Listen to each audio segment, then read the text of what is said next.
Bom dia, queridos alunos! Hoje teremos aula de Ciências, semana 3, PET volume 1, 2021, do quarto ano.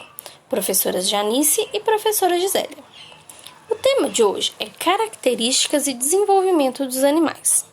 Caro estudante, nessa semana você vai identificar animais, carnívoros e herbívoros. Também reconhecer o uso consciente da água e modificação do solo. Recapitulando: hábitos alimentares e classificação. As plantas se alimentam sintetizando substâncias orgânicas a partir de moléculas mais simples, obtendo energia do sol para tal. Assim, são autotróficas e produtoras da biomassa que sustentará toda a teia alimentar. Animais que se alimentam de partes vivas de plantas ou de algas são chamados herbívoros. No entanto, alguns desses podem completar a dieta com carne, mas de forma bem esporádica. Então, resumindo, as plantas se alimentam de substâncias e energia do sol. Elas fazem a fotossíntese. E os animais, eles alimentam de várias formas diferentes. Alguns se alimentam só de plantas. Os que se alimentam de plantas, eles são chamados de herbívoros. Dentre os herbívoros, temos os frugívoros, aqueles que alimentam de frutos, tais como alguns morcegos, nectarívoros, tendo o néctar como fonte de energia, como determinadas borboletas, dentre outros. Além deles, temos os carnívoros. Basicamente, tem como dieta animais herbívoros, ou seja, os carnívoros comem outros animais. O corpo desses indivíduos possui determinadas especializações, tal como garras e dentes afiados, que permitem caçar a presa, rasgar e triturar os tecidos animais de forma mais hábil. Escorpiões, leões, joaninhas se alimentam de pulgões. E determinados parasitas são exemplos de animais com este tipo de dieta. Onívoros se alimentam tanto de tecidos animais quanto vegetais. Um exemplo é o lobo-guará. Roedores, aves, anfíbios, répteis, caules, mel e frutos fazem parte da alimentação. Inclusive, o lobo possui um grande papel na dispersão das Salaus lucáprios, planta conhecida popularmente como lobeira. Ao defecar, libera em suas fezes as sementes do fruto ingerido.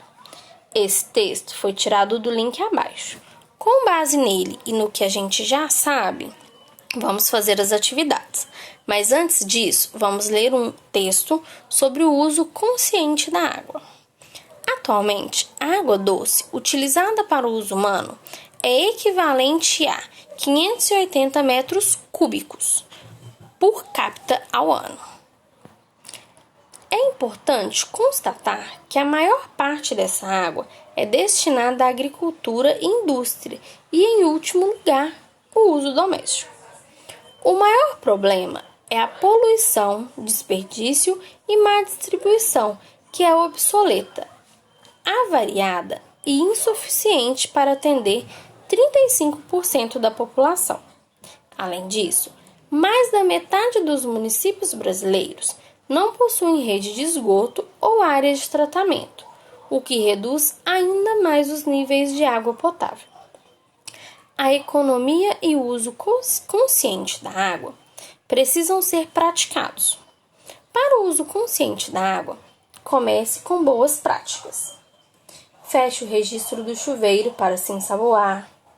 Isso pode gerar uma economia de 70%, além de serem necessários apenas 5 minutos para um banho bem tomado. Escove os dentes sem deixar a torneira aberta. Fechando-a, você usa cerca de apenas 1 litro de água e, do contrário, aproximadamente 12 litros de água podem estar indo pelo ralo. Raspe bem os pratos antes de lavar a louça. Isso facilita a limpeza e exige menos água. Ensaboar o máximo de louças possível antes de abrir a torneira pode garantir que você poupe até 90 litros de água em 15 minutos. Opte por limpar calçada e quintal com vassouras e panos. Caso realmente necessite, utilize água, reutilize a água dispensada pela máquina de lavar roupa e de coleta de chuva. Instale torneiras e registro com menor fluxo de água e menor sistema de distribuição. Nos prédios, por exemplo, a pressão da caixa d'água pela altura pode fazer com que os fluxos tenham mais força e gaste mais. Reduzir a poluição também é muito importante. Diminuir o consumo de produtos que aumentam essa poluição é fundamental. Dentre eles estão o óleo de cozinha, detergente, resto de comida, produtos químicos, entre outras. Uma vez que a água, na maioria das vezes, é despejada novamente aos mananciais e mesmo passando pelos tratamentos, é difícil a retirada desses químicos, causando poluição, estimulação de algas e falta de oxigênio. É importante cuidar das nossas águas para que não aconteçam problemas futuros. Ela é essencial para a nossa vida. Cuide e preserve nossos mananciais e use com moderação a água. Esse texto foi tirado do link abaixo.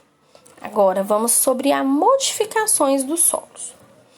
O solo corresponde à camada superficial da crosta terrestre, sendo formado principalmente por aglomerados de minerais e matéria orgânica resultante de decomposição de animais e plantas.